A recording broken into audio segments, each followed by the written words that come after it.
మహాగణాధిపతే నమః. శ్రీ గురుభ్యో నమః. శ్రీమాత్రే నమః. వెల్కమ్ టు ఎయిట్ భక్తి ఛానల్.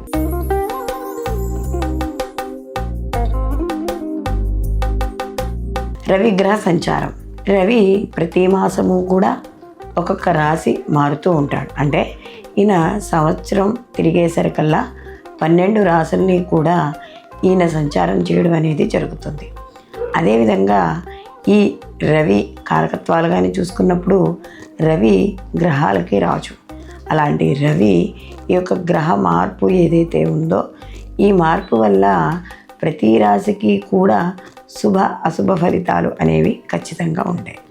అయితే రవి ఇక్కడ మనకి సహజంగా ప్రభుత్వ రంగాలకి, రాజకీయాలకు, అలాగే ఉద్యోగాలకు, ప్రభుత్వానికి సంబంధించిన వాటికి రవి యొక్క ప్రభావం అనేది మనకి ఎక్కువగా కనపడుతూ ఉంటుంది. అయితే రవి ఈ యొక్క మార్పు వల్ల అయితే ఇవి గోచార ఫలితాలు కాబట్టి ఈ గోచార ఫలితాలతో పాటుగా మనం వ్యక్తిగత జాతకాలు, అంటే ఒక వ్యక్తి జన్మించిన సమయానికి ఏదైతే ఆ యొక్క జాతక రాశి చక్రం ఉందో దాన్ని ఆధారంగా కూడా చేసుకుని ఈ గోచారము ఆ యొక్క వ్యక్తిగత జాతకము రెండూ కూడా చూసుకుని అప్పుడు ఫలితాలు అనేవి చూసుకోవాలి. ఇవి మనకి కేవలం గోచార ఫలితాలు మాత్రమే కాబట్టి అది ప్రజలు దృష్టిలో ఉంచుకోవాలి. కాబట్టి ఇప్పుడు ఈ 12 రాశుల వారికి రవి యొక్క సంచారం, అంటే ఇక్కడ నవంబర్ 16వ తేదీ నుండి కూడా రవి మనకి వృశ్చిక రాశిలోకి సంచారం చేయడం అనేది జరుగుతుంది. కాబట్టి ఈ వృశ్చిక రాశిలో ఈ యొక్క రవి సంచారం వల్ల ఎటువంటి ఫలితాలు ఉంటాయి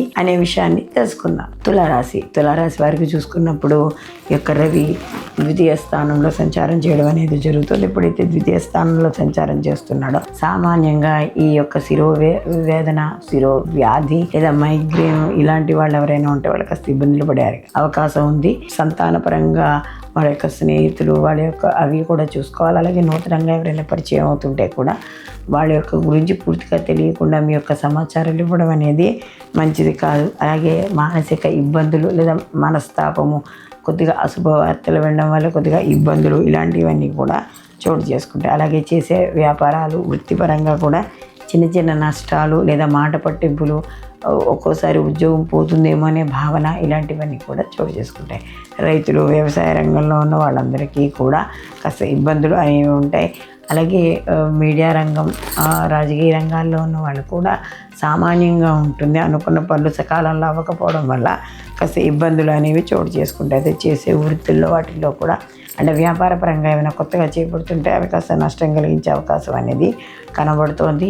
బంధువులు, మిత్రుల వల్ల కూడా చిన్న మనస్పర్ధలు లేదా మనస్తాపము లేదా కాస్త ముక్తసరిగా మాట్లాడడము ఇలాంటివన్నీ కూడా ఇక్కడ కనబడుతూ ఉంటాయి తులారాశి వాళ్ళకి. కాబట్టి ఈ రాశి వాళ్ళు మరిన్ని మంచి ఫలితాలు పొందడానికి వీళ్ళు ప్రతిరోజు కూడా సూర్య నమస్కారాలు చేసుకోవడం, సూర్యోదయ పూర్వమే లేచి సూర్యుడికి ఎదురుగా నిలబడి అర్ఘ్యాలు ఇవ్వడం ఇలాంటివి చేయడం ద్వారా మీకు మరిన్ని మంచి ఫలితాలు పొందడం అనేది జరుగుతుంది. స్వచ్ఛమైన స్ఫటిక లింగాలకు, జాతి రత్నాలకు ఈ కింది నెంబర్ని సంప్రదించండి. సర్వే జనా సుఖినో భవంతు. లోకా సంస్థ సుఖినో భవంతు.